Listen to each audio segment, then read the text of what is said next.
তৃতীয় শ্রেণীতে পড়া ছোট্ট মেয়ে পৌলমী বাউল প্রতিদিন সকালে ঘুম থেকে উঠে খাতা কলম নিয়ে বাবার জন্য খোলা চিঠি লিখতে বসে পড়ে।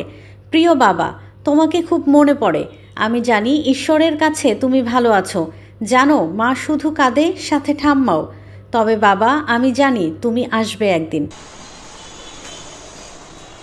বাবার জন্য মন খারাপ করে এমনই হৃদয় বিদারক চিঠি লিখছে ছোট্ট মেয়ে পৌলমী। এই ফুটফুটে ছোট্ট শিশুটি এখনও বুঝে উঠতে পারেনি তার বাবা যে আর নেই, আর কখনোই ফিরে আসবে না। ৭৮ বছর বয়সী প্রত্যুৎ কুমার বাউল ছেলের জন্য হাউমাউ করে কাঁদেন। মৃত ছেলের ছবি হাত থেকে ছাড়েনি না। জীবনের সবটুকু সঞ্চয়, পরিশ্রম এবং কষ্ট করে তিলে তিলে ছেলেকে বড় করেছিলেন। জীবনের এই শেষ সময়ে ছেলে তার ভরসা হবে, কিন্তু এরকম কোনো কিছুই হলো না।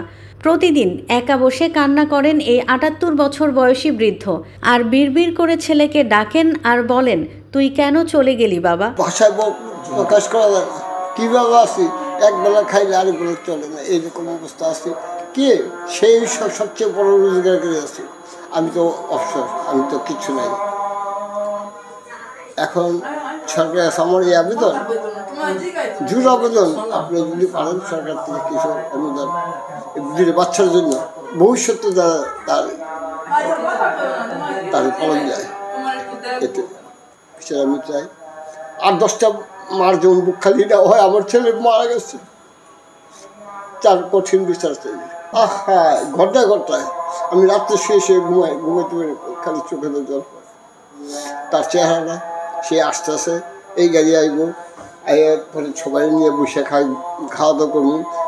এই বাবা শনিবার দিনটা ছুটি, বাবা তুমি আজকে কি মাছ খাইবা? আজকে তো কেউ জিগায় না, কেউ জিগায় না যে আজকে বাজার করবো কে। আমার যা ছিল আমার সে আমার অনেক কিছু দিচ্ছে। আমি অনেক কষ্ট করে হ্যাঁ মানুষ করছি। বিচার তো যাবো না, মানে তার বিচার এরকম চাই সরকার আছে যে দৃষ্টান্তমূলক বিচার চাই। 10 বাপের যত মা যেমন দেখে এই কাজ করলে এরকম হয়। বৃদ্ধা মা ছেলে হারানোর শোকে এখন আর উঠে দাঁড়াতে পারেন না। প্রতিদিন অঝরে কেঁদেই যান। ছেলের নানান স্মৃতি মনে করে কাঁদতে থাকেন তিনিও। শুনে পরে হারা গেল স্টেশনে গিয়ে কোনো লোক নাই, পরে সাথে সাথে আর হসপিটাল কয়েকজন বললো হসপিটাল নিয়ে গেছে। আমাদের এখানে সদর একটা হসপিটাল আছে বাস স্ট্যান্ডের দিকে। পরে যাওয়ার পরে গিয়ে দেয় হারা ইমার্জেন্সি ঢুকাইছে। এই 2 মিনিট পরে হারা বের করে বললো যে নাই, মৃত ঘোষণা করছে। আমরা অবস্থা আছি, আমাদের কোনো বাড়ি ঘর না, আমরা সারা বছর বাড়াই থাকি। তো আমরা বাসা ভাড়া কে দেবে, আমাকে খাওয়ান খরচ কে জোগাড় করবে? আমাকে কোন সময় দিন যায়, কোন সময় রাত্র হয়, কোনোই নাই। আমরা এমন একটা অবস্থানে আছি। পরিবারে এরা যদি ইচ্ছা হয়, এরা এই শিশু 2টার দিকে চাইয়া যদি কিছু সহযোগিতা করে, আর বিচার চাইতাম না। যে আমি ডিসির কাছে বলছি যে আমার মতো হ্যাঁ শুনছি, হ্যাঁ এমন ধরনের আরো খারাপ আরো লোকজন এরকম করছে, আমার মতো বুক খালি যার কোনো মহিলা না হয়, কোনো মান না হয়। ঝুমুর কান্তি বাউলের স্ত্রী বন্যা বাউল শেষ অবলম্বন স্বামী হারিয়েছেন। 2টি মেয়ে, বৃদ্ধ শ্বশুর শাশুড়ি নিয়ে অনিশ্চিত ভবিষ্যতের দিকে তিনি শোকে পাথর হয়ে গিয়েছেন। কোনো কিছু হলেই স্বামীর কথা বলে হাউমাউ করে কান্না করেন। বলেন, কি দোষ ছিল তার স্বামীর?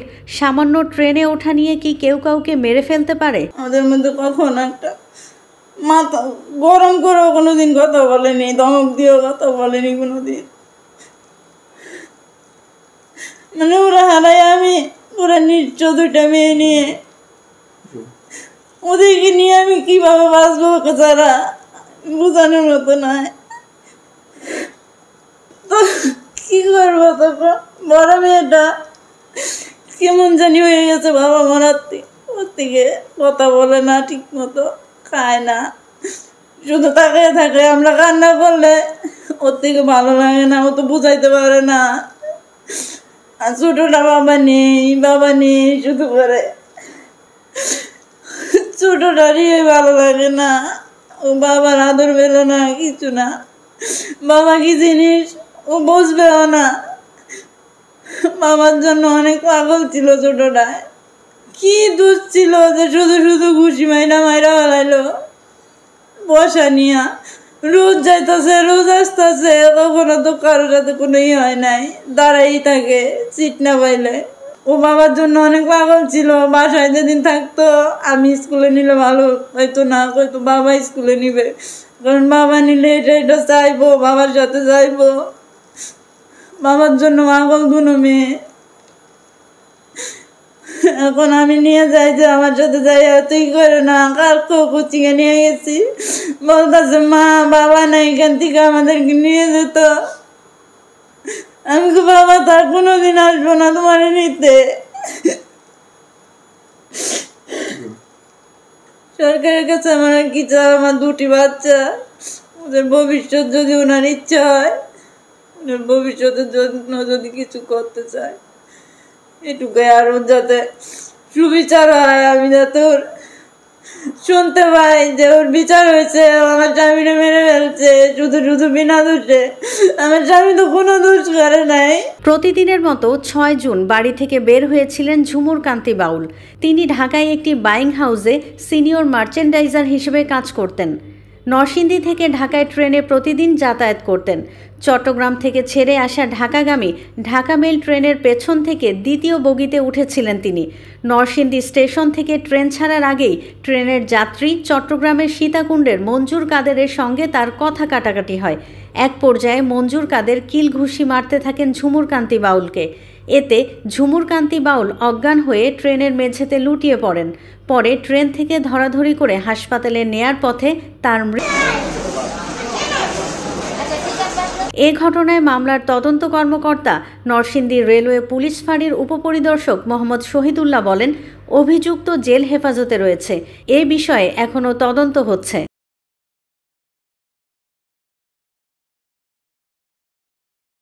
নিহত ঝুমুর কান্তি পরিবারের সদস্যরা দোষীর দৃষ্টান্তমূলক শাস্তি চায়। সেই সঙ্গে সরকারের কাছে তাদের দাবি, সরকার যেন অসহায় এই পরিবারটির পাশে সহযোগিতার হাত বাড়িয়ে দেয়।